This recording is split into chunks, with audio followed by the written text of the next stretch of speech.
Hello student, welcome to YouTube study. आज की इस वीडियो में यूपी बोर्ड कक्षा 12 के बच्चों का इंग्लिश में जो आपका आता है सेंट्रल आइडिया लिखने के लिए आप देख सकते हैं यहाँ पे आपको बोर्ड एग्जाम के पेपर 2023 में पक्का ये देखने को मिलेगा।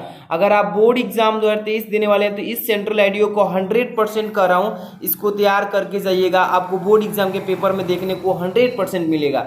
देखिए ये जो आपका पेपर आएगा ना, उसमें 2023 के पेपर में क्वेश्चन नंबर 10 पर मिलेगा। ठीक है, 10 नंबर प्रश्न पर रहेगा, सेंट्रल आइडिया लिखने के लिए आता है और ये 4 नंबर का आता है। और ये वीडियो बहुत ही छोटी होगी और इस वीडियो में आपको एक फिक्स क्वेश्चन में 4 नंबर देकर जाऊंगा। वीडियो को तुरंत लाइक कर दीजिए और जो भी बच्चे नए हैं चैनल पर, चैनल को तुरंत सब्सक्राइब कर लीजिए, क्योंकि यहाँ पे ऑल सब्जेक्ट की बेस्ट तैयारी कराने वाले हैं बोर्ड एग्जाम 2023 के लिए।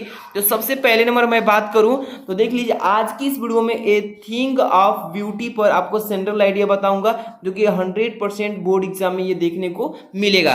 तो ए थिंग ऑफ ब्यूटी पर, इस पर आप अच्छे से तैयार करके जाइएगा। कैसे लिखना है ए टू जेड चीजें हम इसको हिंदी में भी समझा देंगे। तो यहाँ पर देखिए, फर्स्ट नंबर में बात करूं तो आपको सेंट्रल आइडिया लिखना है। तो पहले एक चीज यहाँ पे और सीख लीजिए कि बोर्ड एग्जाम में इंग्लिश में क्वेश्चन आंसर कैसे डालेंगे। क्वेश्चन नंबर आप 10 कर रहे हैं तो क्वेश्चन नंबर ऐसे 10 लिखेंगे और यहाँ पे आंसर लिख लेंगे। यहाँ पे सेंट्रल आइडिया लिख रहे हैं ना, सेंट्रल आइडिया कौन सा लिख रहे हैं, किस पोएम का सेंट्रल आइडिया, तो ए थिंग ऑफ ब्यूटी इस पर लिख रहे हैं। तो इसको टॉप में लिख लेंगे, सबसे ऊपर ऐसे लिख लेंगे। और इसको ए थिंग ऑफ ब्यूटी का मतलब होता है सुंदरता की बात, ठीक है, या सुंदरता की वस्तुएं, ठीक है। इसी पर एक कवि ने सेंट्रल आइडिया को लिखा है, इस कविता के बारे में हम बताएंगे। चलिए कैसे लिखेंगे, सबसे पहले थोड़ा सा जूम कर दूं ताकि आपको अच्छा से बड़ा दिखे। और देखिए यहाँ पे सबसे पहले लिखेंगे, ध्यान समझने चलिए, द पोएट, ठीक है, the poet John Keats has written this poem about the things of beauty around us, ठीक है, फुल स्टॉप है। यहाँ पे कह रहा है कि इस कविता में कवि जोहन किट्स ने हमारे चारों तरफ यानी हमारे अगल बगल यानी अराउंड अस लिखा है ना, तो इस कविता में कवि जोहन किट्स ने हमारे चारों ओर यानी चारों तरफ की वस्तुओं की सुंदरता के बारे में लिखा है, ठीक है, इस सेंट्रल आइडिया में बताया गया है, ठीक है। इसके बाद अब देखिए, ही लिखा है ना, ही से दैट, वह कहता है, कौन, कवि कहता है, he says that a beauty is a joy for ever and never ends. कवि कहता है कि देखिए, जो हमारा सौंदर्य है, यह ब्यूटी मतलब क्या होता है, सौंदर्य, जो हमारा सौंदर्य है यह कभी खत्म नहीं होता है, ठीक है ना। जो सौंदर्य है, आनंद है, ये कभी समाप्त नहीं होता है। अब यहाँ फुल स्टॉप। इंस्टेड, इंस्टेड का मतलब होता है सिवाय, इसके सिवाय, इट गिव्स, इसके सिवाय हमें यह भी देता है ऑफ पॉजिटिविटी यानी कि सकारात्मक, एंड मोटिवेशन यानी कि हम लोग को क्या देता है, ऊर्जा, मतलब सकारात्मक ऊर्जा। और यहाँ पे हम लोग को क्या करता है, यानी प्रेरणा की भावना देता है इन आवर हार्ड वर्क, हमारे कठिन से कठिन कार्यों में। देखिए, जिस व्यक्ति के या जिस चीज की सौंदर्यता बढ़ जाती है, वहां पे देखिए हम लोग को क्या होता है, एक बार फिर से, instead it give off positivity and motivation in our hard times, यानी कहने का मतलब इसके सिवा यह हमारे कठिन से कठिन कार्य हो या कोई भी कार्य हो, उसमें हमें प्रेरणा और सकारात्मक विचार उत्पन्न करता है, यानी कि देता है, ठीक है। इसके बाद देखिए यहाँ पे क्या लिखा है, वेन एवर दीज, इसके बाद वेन एवर दीज सीम्स, इसके सिवाय हमें यह भी प्रतीत होता है, the hurdles and downfall in the life, ठीक है। इसका मतलब क्या कह रहा है कि जीवन में जब भी बाधाएं आती है तो सुंदरता की चीजें आगे बढ़ने को में मतलब प्रोत्साहित करती है, आगे बढ़ने में प्रोत्साहित करती है, लाइफ मतलब जीवन में।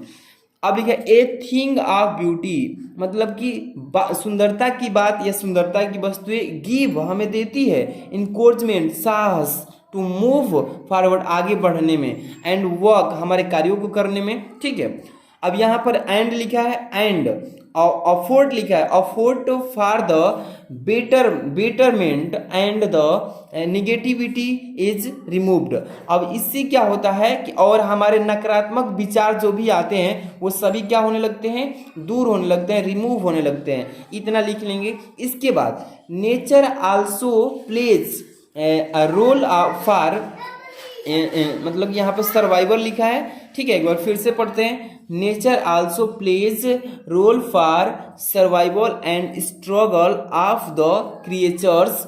क्रिएचर के बाद फुल स्टॉप है। इसका मतलब प्रकृति की जीवों के अस्तित्व और संघर्ष के लिए भूमिका निभाती है। यहाँ पे भूमिका निभाती है। इसके बाद देखिए, थोड़ा सा छोटा करता हूँ ताकि आपको अच्छे से दिखे।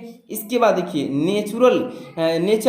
नेचर ऑलवेज टीचेज, मतलब कि जो प्रकृति है, प्रकृति से हमें कुछ सीखने को मिलता है। प्रकृति हमें सीख देती है कि mighty deeds are our estimated ancestor who did their best for the society. इसका मतलब क्या है कि प्रकृति हमेशा सिखाती है कि प्रकृति मृत जैसे भाषाओं को हमें क्या करते हैं, समाज में रहने का उल्लेख और सही से मतलब कि विचार बोलने का यहाँ पे अलग ही मतलब शिक्षा देती है। इसके बाद दे कैनट बी इग्नोर, इसे हम इग्नोर नहीं कर सकते हैं, इसे हम क्या नहीं कर सकते हैं, नज़रअंदाज नहीं कर सकते हैं। In the form of blessing. In the form of blessing का मतलब क्या हुआ, जो हमारे लिए आशीर्वाद के रूप में होता है। ठीक है, we find the immortal drink is knowledge and moral. यहाँ पे कह रहा है वी फाइंड द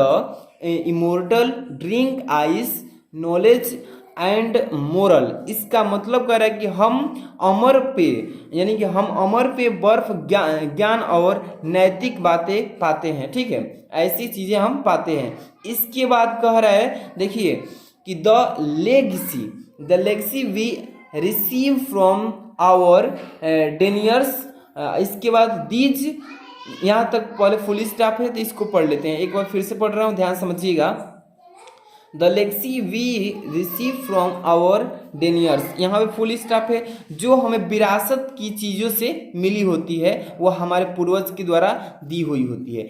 अब these all things develop positivity which is a Joy forever. इसका मतलब कह रहा है कि ये सभी चीजें सकारात्मक अति विकसित करती है जो हमारे खुशियाँ के द्वारा प्राप्त होती है, मिलती है। तो ये रहा आपका पूरा central idea a thing of beauty पर। इसको अच्छे से ऐसे लिखेंगे, आपको बोर्ड एग्जाम में 4 नंबर मिलेगा। और ऐसे ही सारे मतलब सेंट्रल आइडिया चाहते हैं तो वीडियो के डिस्क्रिप्शन में वीडियो कमेंट बॉक्स में कमेंट कीजिए। चैनल पर नहीं तो सब्सक्राइब कर लीजिए, ताकि जितने भी most important English, Hindi, math, physics, bio जितने भी इंपॉर्टेंट क्वेश्चन डालूं तो आपके पास पहुंच जाए। मिलते हैं नेक्स्ट वीडियो में। Thanks for watching.